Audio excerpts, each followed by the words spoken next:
1941 was supposed to be Germany's year of triumph, but instead, it became a nightmare. When Hitler launched the invasion of the Soviet Union that June, he was certain victory would come in mere weeks. "We only have to kick in the door," he boasted, "and the whole rotten structure will collapse." Reality had other plans. By December, German troops had been stopped at Moscow's gates and then pushed back by a relentless Soviet winter counteroffensive. Supplies that once flowed from the Soviet territories were now cut off, leaving Germany dangerously short on vital resources. And then came the worst blow. The United States entered the war. Hitler now faced the nightmare of a two-front conflict, especially against America's staggering industrial might. His window to secure victory was closing fast. To even stand a chance against the US, Hitler had to crush the Soviet Union, and he needed its resources to do it. Germany was desperate for food, metals, and most critically, oil. The southern Caucasus, with its vast oil fields, became the prize that could determine the war's outcome. Without them, Germany had no hope. This obsession with oil would lead directly to the Battle of Stalingrad, the bloodiest confrontation of the Second World War. While many view it as the war's turning point, the seeds of its outcome were sown long before German troops reached the city. To understand why, we must start at the beginning of the plan. The army that invaded the Soviet Union in 1941 was the largest military force ever assembled for an invasion. But a year later, it was stretched thin across a front exceeding 2,500 kilometers. In the north, Army Group North was locked in a brutal siege of Leningrad. Army Group Center was under constant pressure around Rzhev. That left Army Group South the spearhead of Hitler's grand plan with only 72 divisions, about 1 million men, to carry out what was supposed to be a war-winning offensive. The operation, codenamed Fall Blau or Case Blue, was executed in phases. First, Axis forces would punch through Soviet defenses, seize Voronezh, and encircle enemy troops in eastern Ukraine. Once annihilated, Army Group South would then split into two to pursue their next objectives. The blueprint for Hitler's grand offensive was bold, on paper at least. Army Group B would strike east, racing toward Astrakhan to cut a line between the mighty Don and Volga rivers. At the same time, Army Group A would turn south, driving deep into the Caucasus to seize the oil-rich regions of Maikop and Grozny. If successful, Germany would command the farmlands of eastern Ukraine and the oil fields that powered modern warfare. With those resources secured and denied to the Soviets, Hitler believed the Third Reich could sustain the war indefinitely and even take the fight to the United States. But the brilliance of the plan faded quickly under the weight of reality. Operation Blau looked powerful on the map, yet it was riddled with fatal flaws. The German army's supply lines were already stretched thin, their logistics teetering at the edge of collapse. The distances to be covered were enormous, and Germany simply didn't have the manpower, fuel, or vehicles to seize everything it aimed for. To fill the gaps, Hitler turned to his allies, mainly Romanian and Italian divisions. Though their numbers bolstered the front, their equipment lagged far behind. Many lacked even the most crucial weapons, like the devastating German Flak 88, a gun feared for its precision and deadly anti-tank firepower. And once again, Hitler underestimated his enemy. The Soviets were not the shattered force he imagined. They still had over 1 million more troops than the Germans, and were churning out new tank and air armies at an astonishing pace. Operation Blau was no longer just ambitious, it was nearly impossible. On June 28, 1942, the offensive began. The Germans braced for fierce resistance, but none came. Stalin, convinced the main attack would once again target Moscow, had left his southern front dangerously exposed. When the German armor surged forward, the Red Army broke and scattered in chaotic retreat. Within a week, Voronezh had fallen. It looked as though the southern Soviet forces were on the brink of annihilation. On July 9th, ahead of schedule, the second phase of Operation Blau began. German forces pressed on toward Rostov and the Don Bend, preparing to trap and destroy what remained of the Red Army. But the Soviets refused to play into the trap. They kept falling back, deliberate, disciplined, and drawing the Germans ever deeper into the vast, unforgiving expanse of the steppe. The grand encirclement Hitler had envisioned once again came up empty. Even as German tanks thundered eastward across the steppes, a shadow of anxiety was growing back home. In Berlin, Adolf Hitler was becoming increasingly obsessed with the threat of a second front. The Western Allies were stirring. Within weeks, they would launch a raid on the French port of Dieppe, a clear sign that the long-feared invasion of Europe might not be far away. But on the Eastern Front, the picture looked dazzling. The Red Army appeared to be in full collapse, and before Hitler's eyes, the road to the Caucasus oil fields seemed wide open. Convinced that victory was within reach, he made a fateful decision. On July 23, 1942, Hitler altered the blueprint of Operation Blau, a single move that would forever change the course of history. Instead of striking in sequence, both Army Group A and Army Group B were now ordered to pursue their objectives simultaneously. Army Group A would drive south toward the oil-rich Caucasus. Meanwhile, Army Group B, under General Friedrich von Paulus, received a new and critical task: capture Stalingrad. From that city on the Volga, they could choke off Soviet oil shipments heading north and secure Germany's flank. It was a daring, some would say reckless, gamble. By splitting his armies, Hitler weakened both. Yet, blinded by confidence, he went even further, pulling units away from the southern front to reinforce his northern and central armies. The men left to fulfill his new orders faced grueling conditions on a scale few could imagine. German supply lines were breaking down. Food was scarce. With shortages mounting at home and chaos behind the front, Hitler's soldiers were told to live off the land, but scorched farms and empty fields offered little to eat. Villages had been stripped bare, and some accounts suggest that long before they reached Stalingrad, Paulus's 6th Army was already slaughtering its horses for food. Still, the offensive pressed on. In the south, Army Group A surged through minimal resistance, reaching the Maikop oil fields by August 10th, only to find them in ruins. Soviet engineers had destroyed the wells before retreating, and rebuilding them would take precious time. For Army Group B, progress came much harder. Logistical nightmares, long supply routes, and a resurgent Red Army slowed their advance to a crawl. Soviet forces, bloodied but determined, fought ferociously, holding the Germans at bay for 3 relentless weeks. Though they suffered catastrophic losses, they bled the invaders dry in return. The delay enraged Hitler. Impatient for victory, he began diverting vital units from Army Group A to reinforce Stalingrad, an act that would tip the balance of the entire war. When reinforcements finally reached the front, the 6th Army surged forward once more. On August 23, 1942, they crossed the Don River. The next day, German troops stood on the northern edge of Stalingrad, the gateway to the Volga. What awaited them there would become the fight of their lives. The defense of the city fell to the 62nd Army, commanded by General Vasily Chuikov. A tough, battle-hardened veteran, Chuikov carried deep scars from his earlier defeat in the Winter War against Finland. Determined to redeem himself and to earn Stalin's trust, he swore that Stalingrad would not fall. As the battle began, tens of thousands of civilians still remained inside the city. They had nowhere to go. Families sheltered in basements, factories, and shattered apartment blocks, enduring the same bombardment as the soldiers defending them. In Stalingrad, the line between soldier and civilian vanished. Everyone fought. Everyone suffered. The battle opened with a devastating German air assault. The city was pounded into a wasteland of dust and flame. Entire districts vanished beneath the bombardment. Yet, in an ironic twist, the destruction made Stalingrad even harder to conquer. The streets became mazes of twisted metal and rubble, perfect for ambushes and close-quarters fighting. The ruins that were meant to crush Soviet resistance became their greatest ally. For the Germans, this was something entirely new. Blitzkrieg, the lightning war that had carried them across Europe, was useless in this shattered landscape. Tanks bogged down among the debris. Streets changed hands by the hour. The Red Army turned every ruined building, every basement, every sewer into a fortress. In this hellish environment, Soviet snipers became legends. They stalked the ruins with deadly patience, turning every open street into a killing ground. Some kept personal scoreboards of the Germans they felled, but beyond the physical toll, their greatest weapon was fear. German soldiers began to dread the daylight, moving only under cover of darkness. By the end of September, Stalingrad had become a nightmare of endless slaughter, a meat grinder that consumed men, machines, and morale alike. Yet for both dictators, it became a matter of pride and propaganda. Hitler, obsessed with capturing the city that bore Stalin's name, poured wave after wave of troops into the inferno.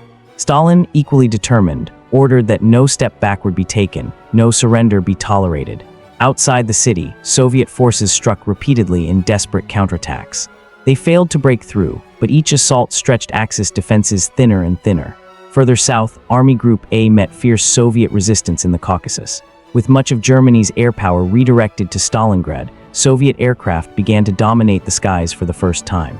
The stage was set for catastrophe, and the German 6th Army was walking straight into it. But the greatest enemy of the German army wasn't the Red Army, it was logistics. All of Army Group South was choking under the weight of its own supply crisis. Only 3 single-track railway lines led towards Stalingrad, and even those hadn't been fully converted to the German rail gauge. Every train was crammed to capacity, every line jammed for miles, with stalled freight cars waiting for clearance. The The result was chaos. Ammunition, food, and fuel arrived too late or not at all. Spare parts for tanks and aircraft were almost impossible to find. General Friedrich Paulus, commanding the 6th Army, was trapped in a nightmare. He needed more men and more firepower to finish the battle, but he could barely sustain the forces already fighting inside the city's ruins. Across the Volga, the Soviets faced no such paralysis.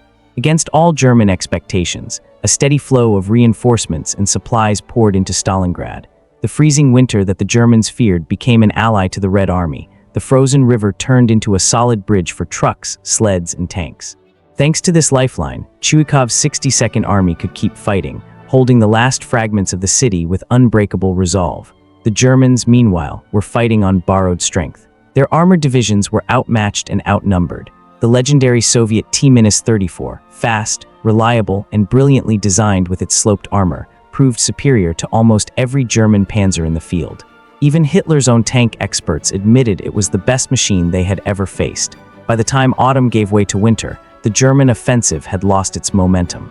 Army Groups A and B were running on fumes. The oil fields Hitler had dreamed of remained firmly in Soviet hands. Desperate to deny them to the enemy, the Luftwaffe resorted to bombing Grozny, turning oil installations into infernos. At Stalingrad, Paulus's army was exhausted. His soldiers fought street to street, cellar to cellar, surviving on dwindling rations and frozen scraps. Yet by mid-November, they had managed to seize nearly 90% of the city. The Soviets clung on to a narrow strip of land along the Volga River, their last lifeline, fighting with the tenacity of men who had nothing left to lose. Conditions were unbearable, freezing, filthy, and hopeless. Disease spread, the dead lay unburied, and yet amid this misery, soldiers still tried to remember home. Among the relics of that time are letters and photographs belonging to Fritz Ludewitz, a German soldier trapped in the ruins of Stalingrad. In his writings, he describes how he and his comrades celebrated Christmas underground, huddled in makeshift shelters, singing carols softly beneath the roar of artillery, trying to pretend, if only for a moment, that they were somewhere else. In the frozen ruins of Stalingrad, even in the depths of despair, the soldiers tried to cling to fragments of normal life. Beneath shattered beams and snow-covered rubble, they sang Christmas carols in hushed voices and wrote letters home, promises, prayers, and small lies of comfort to loved ones they might never see again. In one such improvised ceremony, Fritz Ludewitz bound himself to his fiancée in marriage by proxy, deep beneath the ruins. Perhaps he already knew that this vow would be his last act of love. Weeks later, he was reported missing in action, presumed dead. By then, the truth could no longer be hidden. Operation Blau had failed. The dream of seizing the Caucasus oil fields was dead, either destroyed by retreating Soviets or still firmly in their control. The Axis front now stretched over 4,000 kilometers, a vast, overextended line sustained by a supply system that was collapsing under its own weight. And while German commanders struggled to hold their positions, the Red Army had been quietly rebuilding, amassing men, tanks, and aircraft at a staggering pace. Hitler believed the Soviets were beaten. In reality, they were preparing to strike back with devastating precision. The counterblow had a name, Operation Uranus. On November 19th and 20th, 1942, the Soviet storm finally broke. From both the north and the south of Stalingrad, two colossal pincers swung forward, over 1 million soldiers, 1,500 aircraft, and 800 tanks crashing into the thin Axis lines. The first to face the onslaught were the Romanian divisions, under-equipped and overexposed. They fought with courage, but the force that struck them was overwhelming. Within hours, the front had shattered. Soviet tanks surged through the gaps, flooding behind the German positions. With too few reserves to counter the attack, the German lines began to collapse in chaos. On November 23rd, just 4 days later, the two Soviet pincers met at Kalach, west of Stalingrad. The trap had closed. The 6th Army, more than 250,000 men, was surrounded. What had begun as Hitler's grand gamble for victory had now become one of the greatest military disasters in history. In Berlin, the Führer sent a message to his trapped soldiers, a hollow attempt to lift their spirits. In these difficult hours, my thoughts, and those of the entire German people, are with you. Everything that lies in my power will be done to support you in your heroic struggle. But in truth, there was almost nothing he could do. His promises were empty, his aid, too little and far too late. Encircled and starving, the 6th Army still had one faint hope left to break out. Many of its commanders urged it. They knew that every passing day tightened the noose. But the order never came. Hitler refused to let go of Stalingrad. The city had become an obsession, a symbol of prestige rather than strategy. Instead of authorizing a breakout, he promised salvation from the sky. The Luftwaffe was ordered to supply the trapped army by air, flying food, ammunition, and fuel into the encircled pocket. At the same time, a relief operation under General Erich von Manstein was hastily assembled to fight its way through. Neither effort stood a chance. The airlift was a logistical impossibility from the start. The planes that did reach Stalingrad could deliver only a fraction of what was needed, often landing under fire or never returning at all. The relief force, battered by snow and Soviet resistance, stalled long before it could reach the city. Then came another hammer blow. In December 1942, the Soviets launched Operation Little Saturn, smashing through the Italian lines guarding the flanks. The German rescue attempt was abandoned. Army Group A began its withdrawal from the Caucasus. The Sixth Army was now completely alone, cut off, freezing, and slowly dying. By late January 1943, the end had come. The survivors were skeletal shadows of soldiers, starving, frostbitten, and ravaged by disease. Surrounded by ruin, General Friedrich von Paulus knew the fight was over. At that very moment, in one final act of cruelty or irony, Hitler promoted Paulus to Field Marshal, expecting him to follow tradition and take his own life rather than surrender. No German field marshal has ever been taken alive, Hitler reminded him. Paulus refused. He laid down his arms. The last pockets of resistance inside Stalingrad continued for days, but the battle was effectively over. Between August 1942 and January 1943, nearly 500,000 Axis soldiers were killed, wounded, or captured in and around the city. Of the 200,000 Germans who went into Soviet captivity, only a few thousand, Paulus among them, would ever return home. The Soviet losses were even more staggering, over 1 million casualties, roughly half of them dead. Among them were 14,000 Red Army soldiers executed by their own side, shot by NKVD units for cowardice or un-Soviet behavior. Civilian losses were immense, as well, an estimated 40,000 to 45,000 people killed amid the fighting. Stalingrad was the bloodiest battle of the Second World War, a charnel house of unimaginable suffering. And yet, from the ashes of that devastation, the course of the war changed forever. For Hitler, it marked the beginning of the end, the point where ambition gave way to inevitable defeat. For the Soviet Union, it was a grim but defining triumph, the moment it emerged as a military power capable of turning the tide of history. At home, the myth of Hitler, the military genius, finally began to crumble. Even Joseph Goebbels, the master of Nazi propaganda, could not disguise the scale of the catastrophe at Stalingrad. The German people, for the first time, were forced to confront the reality that their Führer was not infallible. The defeat sent shockwaves through the ranks of the army and the government alike. It was a moment that planted the first seeds of rebellion, seeds that would later grow into the July 1944 bomb plot, when Hitler's own officers would attempt to end his rule by force. In truth, the odds had always been against Germany. Long before Operation Blau or the siege of Stalingrad, the Reich had been fighting a war it was ill-equipped to sustain. The plan to conquer the Soviet Union had been a gamble from the start, a reckless wager on speed, surprise, and overconfidence. Germany lacked the manpower, the materials, and the logistics to make it work.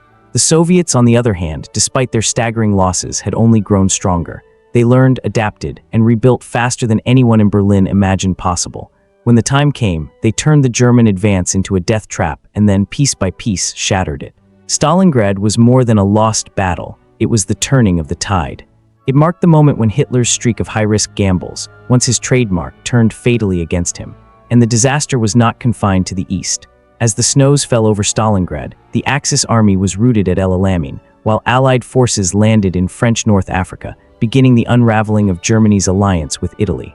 The Third Reich, which had once seemed unstoppable, was now fighting for survival on every front. From that point onward, Germany's war was no longer one of conquest, it was a war of desperation. A fight against time, against overwhelming odds, and against the inevitable. The fall of Stalingrad had marked not just the collapse of an army, but the beginning of the end for Hitler's empire. If Stalingrad left you on the edge of your seat, make sure to like, share, and subscribe for more unforgettable moments in history.